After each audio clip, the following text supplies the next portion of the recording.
আচ্ছা, তো দেখো আজকে একটি নতুন ভিডিও নিয়ে চলে এলাম তোমাদের সামনে। তো প্রথম থেকেই আমি ভালোবাসা দিয়ে শুরু করলাম, বাবা মেয়ের ভালোবাসা। তো এই যে ছোটবেলায় এই সমস্ত স্মৃতিগুলো সব কিছুতেই মনে পড়ে, নিজের ছোটবেলাটা মনে পড়ে। তো দেখো মেয়ের ঘুম ভাঙছেই না, সকাল সকাল উঠে স্কুলে যেতে হবে, রেডি হতে হবে, কিন্তু বাবার কোলের থেকে ও প্রত্যেকটা দিনই এমনটাই করে, নামতেই চায় না, ওর ঘুমই ভাঙে না। তো ওকে ডাকছিলাম, বাবা রেডি হও, তাড়াতাড়ি করতে হবে, সকাল সকাল লেট হয়ে গেলে স্কুলে বকা দিবে। তো কথা শুনছিল না, আবার আমি ডাকছিলাম দেখে কান্না করছিল।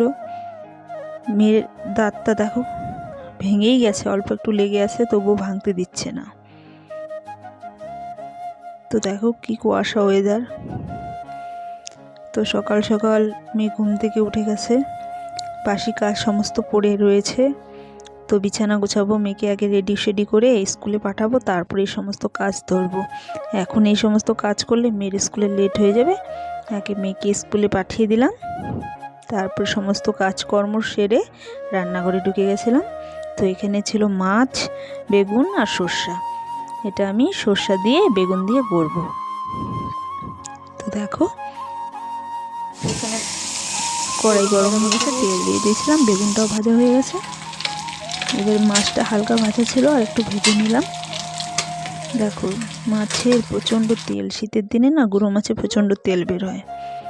তো সর্ষা দিয়ে করব, সর্ষাটাকে কষিয়ে নিলাম হালকা, বেশি ভাজলে তিতা হয়ে যাবে, যার জন্য হালকা কষিয়ে যখন তেল ছেড়ে দিয়েছে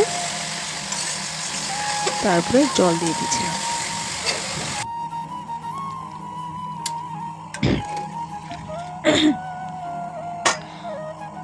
তো দেখো জল ফুটে গেছিলো, বেগুনটা দিয়ে দিয়েছিলাম। তো বেগুনটা তো ভাজা, তেমন একটা সিদ্ধর প্রয়োজন নেই। তো এবারে মাছটাও দিয়ে দেব।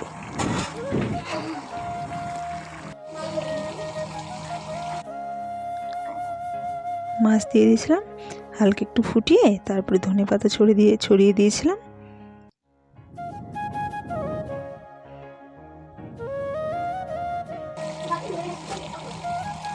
গুড়ালু আগের মতো গুড়ালু আছে, ওগুলো নিয়ে যাবে।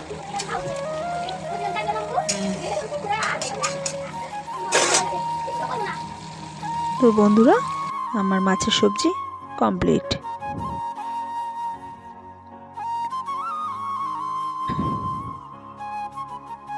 খুব সুন্দর দেখতে লাগছে না, খেতেও ভালো হয়েছে। যাই হোক, তারপরে ডালও বসিয়ে দিলাম। ডাল বসিয়ে দিয়ে তো এই যে দেখো গরম গরম ভাকা দিয়ে চা খাচ্ছিলাম সবাই মিলে। তো এই দিদি আমার প্রচণ্ড কাজে হেল্প করে, সকাল সকাল আমার হেল্প ইন হ্যান্ড। যাই হোক, তো ওই দিদি আসলেই আমি চা খাই। তারপরে তো এটা সন্ধ্যার দিকে বর বলছিল মুড়ি মাখো, ঘুগনি দিয়ে গেছিলো আমার ননদের বাড়ি থেকে। আমার শাশুড়ি আবার ঘুগনি পাঠিয়ে দিয়েছিল, আমার শাশুড়ি ননদের বাড়িতে গেছিলো। তো আমার ভাসুর আবার শিলিগুড়ি গেছিলো, তো ওই ভাসুরের হাতেই ঘুগনিটা পাঠিয়ে দিয়েছিল। তো আমি আবার ভাবলাম শুধু মুড়ি দিয়ে খাবো না, একটু পেঁয়াজ কুচি, একটু লঙ্কা কুচি, আদা কুচি দিয়ে ভালো মতো মেখে একটু চানাচুর দিয়ে তারপরে খাবো। তো চা আর করিনি, ঘুগনি আছে দেখে আর চা করা হয়নি, মুড়ি মাখা ঘুগনি দিয়েই খাবো।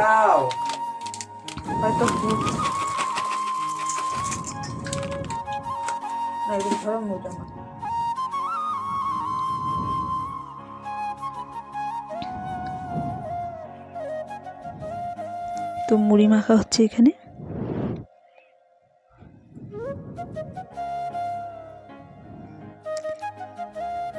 সুন্দর ঘুগনি, এই মুড়ি স্পেশাল জিনিস। দেখো এটা হচ্ছে, এটাকে বলে চাপটি।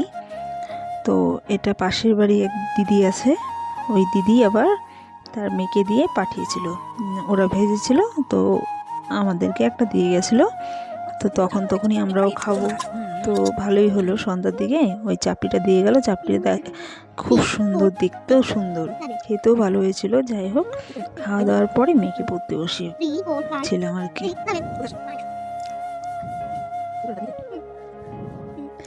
মেয়েকে স্কুল থেকে হোমওয়ার্ক দিয়েছিল, তাই আমি বাড়িতে আবার হোমওয়ার্কটা শেষে আবার বাড়িতে আবার টাচ দিয়েছিলাম, ওই টাচগুলোই কমপ্লিট করছিল।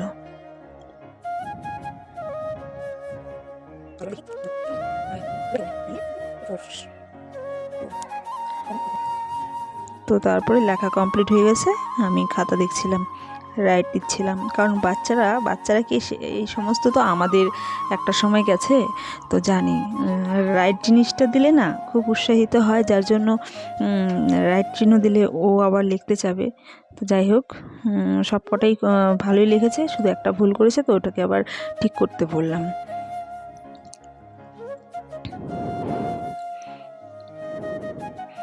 ওকে বলেছিলাম 2টো স্টার পেয়েছো আর একটা ভুল করেছো দেখে একটা স্টার মাইনাস, তো ওটাও ঠিক